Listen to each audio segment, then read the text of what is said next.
नमस्कार दोस्तों, आज की वीडियो में हम बात करने जा रहे हैं ब्रीफली और बहुत ही सिंप्लीफाइड वे में ड्रोन मैकेनिक्स के बारे में। उम्मीद है आपको ये वीडियो पसंद आएगी। तो चलिए शुरू करते हैं। आप मेरे ड्राइंग्स पे नहीं, कंसेप्ट पे ध्यान दीजिएगा। तो देखिए, ये जो शेडेड पोर्शन आप देख रहे हैं, ये हो गया प्रोपेलर। प्रोपेलर को ऐसा पर्टिकुलर डिज़ाइन जानबूझ के दिया जाता है ताकि जो एयर है वो पास करके इसके ऊपर अपथ्रस्ट लगाए, जिसके कारण ये उड़ सके। मान लीजिए ये एक ड्रोन है। इस ड्रोन के प्रोपेलर जब घूमना शुरू करते हैं तो उनके ऊपर एक अपथ्रस्ट लगता है। तो बॉडी के ऊपर एक टोटल नेट अपथ्रस्ट ऊपर की डायरेक्शन में लग रहा है, जो कि काउंटर करता है बॉडी के वेट mg को। तो ये mg जो है वो बॉडी का वेट हो गया, और जो बॉडी नहीं, पूरे सिस्टम पे जो नेट फोर्स लग रहा है वो डिसाइड करेगा कि बॉडी टेक ऑफ करेगी या नहीं करेगी। तो नेट फोर्स कैसे निकाला जाता है वो यहाँ पे मैंने लिख दिया है। Force is equal to u minus mg, that is upthrust minus जो वेट है बॉडी का। तो अगर ये वेट यानी कि mg अपथ्रस्ट से ज़्यादा हुआ तो फोर्स नेगेटिव आ जाएगी। और फिजिक्स में एक साइन कन्वेंशन माना जाता है कि नीचे वाले डायरेक्शन को नेगेटिव लिया जाता है और ऊपर वाले डायरेक्शन को पॉजिटिव लिया जाता है। तो इस हिसाब से बॉडी नीचे ही रह जाएगी, क्योंकि नेट फोर्स जो पूरे सिस्टम का नेट फोर्स है वो नेगेटिव आया है। तो इस हिसाब से बॉडी नीचे रह जाएगी। और अगर u यानी कि अपथ्रस्ट ज़्यादा हो गया तो पॉजिटिव आ जाएगा f, एंड पॉजिटिव हमने साइन कन्वेंशन के हिसाब से अपवर्ड डायरेक्शन माना है, तो बॉडी अब टेक ऑफ कर देगी। तो इसीलिए अपथ्रस्ट ज़्यादा होना चाहिए। और अपथ्रस्ट कैसे ज़्यादा होगा? या तो प्रोपेलर का हम साइज़ बढ़ा दें या फिर प्रोपेलर का स्पीड बढ़ा दें। आपने घड़ी तो देखी ही होगी।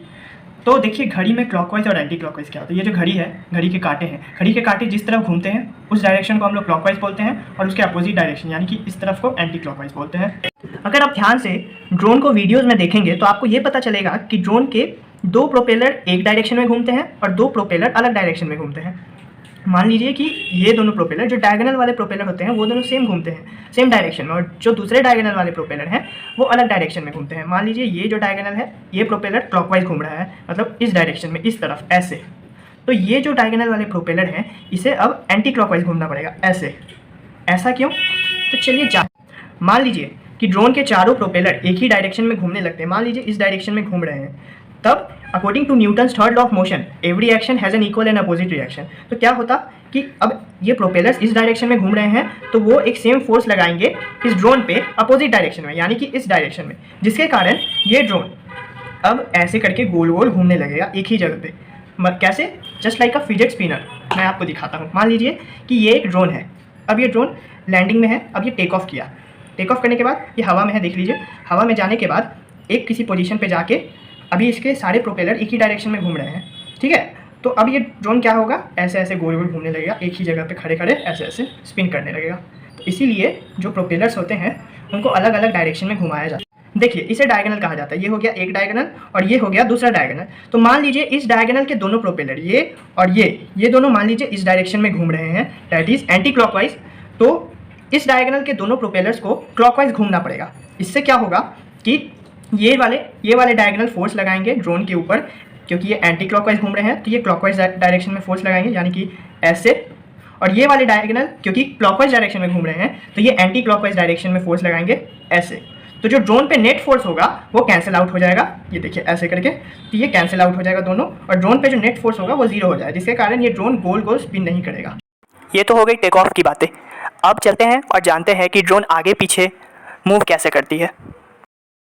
तो देखिए, जैसा कि ये एक ड्रोन है, ये ड्रोन, इसके ऊपर एक अपथ्रस्ट लग रहा है जो कि काउंटर कर रहा है इसके वेट को mg को, और अपथ्रस्ट mg से यानी कि वेट से ज़्यादा है, जिसके कारण ये हवा में टेक ऑफ किए हुए हैं। ये हवा में अभी स्टेबल है, मतलब कि एक जगह पे जाके हवा में जाके रुके हुए हैं। यहाँ पे एक ध्यान देने वाली बात ये है कि इसके जो प्रोपेलर्स हैं, चार प्रोपेलर होते हैं ना, उसको हमने दो दो साइड में बांट दिया है। फ्रंट एंड को हम प्रोपेलर 1 बोलेंगे और बैक एंड को हम लोग प्रोपेलर 2 बोलेंगे। यहाँ पे ध्यान दीजिएगा कि फ्रंट एंड और बैक एंड दोनों जो प्रोपेलर हैं, दोनों के स्पीड अभी इक्वल है, जिसके कारण ये बिल्कुल स्ट्रेट खड़ा है, ठीक है, और स्टेबल है, कोई मोशन में नहीं है। पर जब बैक एंड के प्रोपेलर का स्पीड फ्रंट एंड से ज़्यादा हो जाए तब ये ड्रोन हल्का टिल्ट कर जाता है, और इस टिल्ट के एंगल को हम लोग थीटा बोलते हैं, ठीक है। पहले ड्रोन जब ऐसे स्ट्रेट था तब देखिए वो अपथ्रस्ट एकदम 90 डिग्री पे तो अभी भी लग रहा है, पर पहले और अभी इन दोनों के एंगल के डिफरेंस को हम लोग थीटा बोलेंगे, ठीक है। तो इतने एंगल से ये टिल्ट कर गया है। बट हमारा जो वेट है, वेट बिल्कुल सेंटर ऑफ मास के थ्रू नॉर्मल नीचे ही लग रही है, जैसे पहले लगती थी वैसे ही अभी भी लग रही है, भले ही ड्रोन पूरा टिल्ट कर गया है। तो अब हम लोग क्या करेंगे, ये जो अपथ्रस्ट है इसको हम लोग दो कंपोनेंट्स में बांट लेंगे। एक कंपोनेंट ये जिसको हम लोग बोलेंगे u cos थीटा, क्योंकि फोर्स एक वेक्टर क्वांटिटी है तो वेक्टर क्वांटिटी को हम लोग दो कंपोनेंट यानी कि दो पार्ट में बांट सकते हैं, और ये वाले पार्ट को हम लोग बोलेंगे u sin थीटा। तो जो u cos थीटा है, u cos theta and u sin theta दोनों u से छोटे होने चाहिए, क्योंकि ये u का ही कंपोनेंट है, हमने u को ही तोड़ के इन दोनों को निकाला है। तो u cos थीटा जो है वो mg को बैलेंस कर ले रहा है, जिससे कि ये ड्रोन नीचे ना वापस चले जाए। और अब देखिए ये दोनों तो बैलेंस हो गए, ये दोनों कट आउट हो गए, दोनों इक्वल थे, कट गए। अब ये हवा में है, मतलब ऊपर नीचे नहीं कर सकता है। बट ये जो u sin थीटा कंपोनेंट है, इसके पीछे में इसको काउंटर करने के लिए और कोई फोर्स नहीं है। अब देखिएगा नेट फोर्स जो सिस्टम पे लग रहा है वो कुछ इस डायरेक्शन में है, जिसके कारण अब ये ड्रोन एक मोशन में आ गई, और उस मोशन को ड्रोन का मोशन कहा जाएगा। इसीलिए आप गौर करिएगा वीडियोज़ में कि जब भी ड्रोन उड़ती है तो वो एक टिल्टेड एंगल पे उड़ा करती है, मतलब उड़ती तो है लेकिन जब आगे पीछे होती है तो एक टिल्टेड एंगल पे आगे पीछे हुआ करती है। ड्रोन्स के टेक ऑफ से लेकर लैंडिंग तक आगे पीछे के मूवमेंट को और प्रोपेलर्स के स्पीड को, सब कुछ को मैनेज किया जाता है ड्रोन के रिमोट से। और आजकल के ड्रोन बहुत ही एडवांस हो गए हैं, ये आर्टिफिशियल इंटेलिजेंस के थ्रू खुद चलना फिरना भी जानते हैं। इनके अंदर बहुत सारे सेंसर लगे रहते हैं। इस बारे में किसी और वीडियो में जाएंगे। जय Hind. Do hit like, share and subscribe our channel to never miss another update.